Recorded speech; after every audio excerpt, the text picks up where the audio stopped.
কুষ্টিয়ার মিরপুরে ও দৌলতপুরে মাদক বিরোধী অভিযান চালিয়ে ৮০ লাখ টাকার কোকেন উদ্ধার করেছে বিজিবির কুষ্টিয়া ব্যাটালিয়ন। তবে এ ঘটনায় কোনো মাদক কারবারিকে আটক করা সম্ভব হয়নি।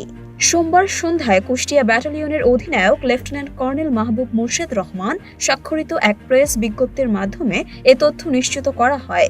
তাতে জানানো হয়, রোববার রাত 11টা 15 মিনিটের দিকে কুষ্টিয়ার দৌলতপুর উপজেলার ঠোটারপাড়া এলাকায় অভিযান চালিয়ে ৩৮০ গ্রাম ভারতীয় কোকেন উদ্ধার করা হয়।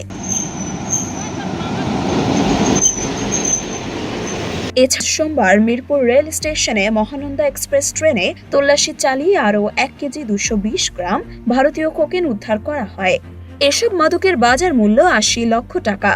৪৭ বিজিবির অধিনায়ক লেফটেন্যান্ট কর্নেল মোহাম্মদ মাহবুব মুর্শেদ রহমান জানান, সোমবার সকালে রহনপুর থেকে খুলনাগামী Mahananda express mail train Mirpur railway স্টেশনে পৌঁছালে তাতে অভিযান চালায় বিজিবির বিশেষ টহল দল।